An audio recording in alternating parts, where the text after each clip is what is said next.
Hello everyone, welcome back to my YouTube channel core of cure. आज हम लोग diarrhoea और डिसेंट्री के बारे में देखेंगे। ये दोनों टर्म्स काफ़ी कॉमनली यूज होते हैं, लेकिन इनमें डिफरेंस होता है। तो आइए देखते हैं क्या डिफरेंस है इन दोनों के बीच में। तो डायरिया मतलब होता है फ्रीक्वेंट पैसेजेस, लूज वाटरी या फिर अनफॉर्म्ड स्टूल्स का। इसको कॉमन लैंग्वेज में लूज मोशन भी कहा जाता है। अगर यही लूज मोशंस काफ़ी लार्ज नंबर में हो रहे हैं और स्टूल के साथ में ब्लड और म्यूकस भी मिक्स होके आ रहा है, तब उसे डिसेंट्री कहा जाता है। अब इनके कॉजेस देख लें तो कोई इन्फेक्शन जो कि वायरल, बैक्टीरियल या फिर पैरासिटिक हो सकता है, या फिर अगर पर्सन कंज्यूम कर रहा है कंटामिनेटेड या फिर स्टेल फूड। अगर कोई पर्सन है उसमें लो सोशियो इकोनॉमिक स्टेटस है। अब ये कैसे रिलेटेड हो सकता है डायरिया से? तो देखिए, अगर पर्सन का इकोनॉमिक स्टेटस लो है तो वो प्रॉपर हाइजीन मेंटेन नहीं कर पाएगा और इन्हीं बैड हाइजीनिक कंडीशंस की वजह से वो प्री डिस्पोज हो जाएगा डायरिया या फिर डिसेंट्री जैसी डिजीजेस के लिए।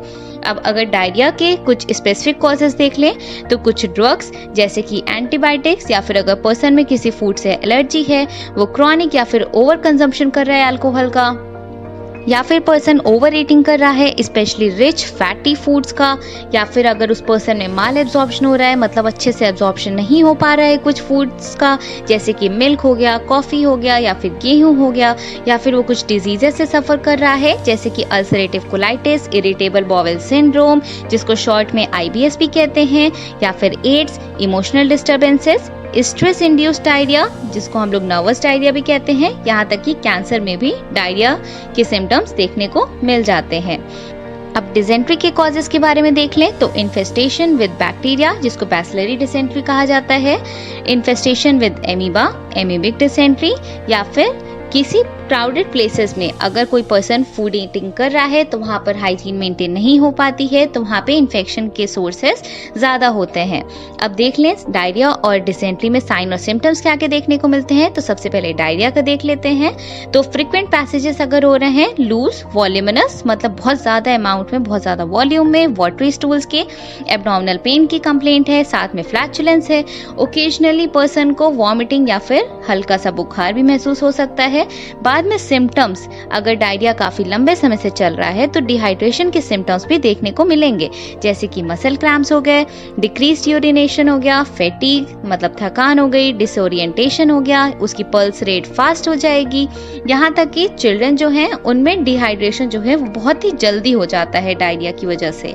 अब डिसेंट्री के साइन और सिम्टम्स देख लें तो डिसेंट्री जो है स्टार्ट हो सकती है एक हल्के से लूज मोशन से लेकर के अबाउट 20 स्टूल्स पर डे, मतलब ये माइल्ड से काफी सीवियर तक देखने को मिल सकती है।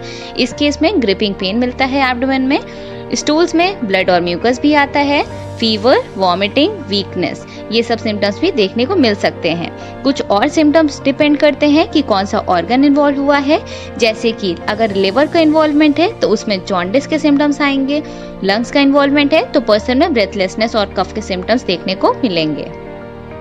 तो ये था डायरिया का इन जनरल ब्रीफ इंट्रोडक्शन, और साथ में उसमें कॉजेस क्या हो सकते हैं, उसमें क्या क्या साइंस और सिम्टम्स देखने को मिल सकते हैं। तो अब देख लेते हैं कि इसमें डाइटरी मैनेजमेंट कैसे करना चाहिए। तो पर्सन को ये रिकमेंडेड है कि वो अपना फ्लूइड इंटेक बढ़ा दे। डायरिया के केस में या डिसेंट्री के केस में हर 15 से 30 मिनट पर उसे फ्लूइड इंटेक करना चाहिए। वो बॉइल्ड वाटर ले सकता है जिसमें चीनी और नमक मिला सकते हैं, लेमन वाटर ले सकता है शुगर और सॉल्ट मिक्स करके, कोकोनट वाटर, बटर मिल्क, यहाँ तक कि उसे ऐसे फूड्स इंटेक करने चाहिए जिसमें पोटेशियम का कंटेंट हाई हो। क्यों? इसका इंपॉर्टेंस होता है कि ये बॉडी के एसेंशियल स्टोर्स जो कि डायरिया की वजह से डिप्लीट हो जाते हैं उसको रिस्टोर करने में हेल्प करता है। अब देख लेते हैं कि कौन से फूड्स रिच होते हैं पोटेशियम में। तो इसमें आते हैं लेंटिल्स, बनाना, मैंगो, पाइनएप्पल, कोकोनट मिल्क, यहाँ तक कि सिट्रस फ्रूट्स भी। और उसे पर्सन को रिकमेंडेड है कि वो उसे ORS सोल्यूशन जल्दी से जल्दी स्टार्ट कर देना चाहिए। ORS सोल्यूशन पर हम ऑलरेडी एक वीडियो बना चुके हैं कि ORS सोल्यूशन को कितना इंटेक करना है, मतलब अगर कोई छोटा बच्चा है या बड़ा है या फिर कोई एडल्ट है तो उसमें कितना इंटेक होना चाहिए ORS सोल्यूशन को, उसको कितना फ्रिक्वेंटली ORS सोल्यूशन लेना चाहिए, या फिर अगर पैकेट वाला ORS सोल्यूशन अवेलेबल नहीं है तो वो घर में ORS सोल्यूशन कैसे बना सकते हैं। इन सब पर वीडियो एक ऑलरेडी अपलोडेड है, तो आप उससे जाकर के विजिट कर सकते हैं हमारे चैनल पर। तो आइए देख लेते हैं और क्या क्या कर सकते हैं डायरिया और डिसेंट्री के केसेस। इन पर्सन्स को सॉलिड फूड को अवॉइड करना चाहिए एटलीस्ट 24 आवर्स के लिए, और शुरुआत करनी चाहिए किसी हल्के सादे खाने से। साथ में पर्सन इनटेक कर सकता है porridge, boiled rice, boiled potatoes, यहाँ तक कि वेजिटेबल सूप्स का अमाउंट उसे बढ़ा देना चाहिए, जूसेस का अमाउंट बढ़ा देना चाहिए। क्यों? क्योंकि ये लोग मिनरल्स में रिच होते हैं और सॉल्ट्स में रिच होते हैं, जो कि बॉडी के लॉस्ट हुए फ्लूइड्स को रिप्लेस कर देते हैं।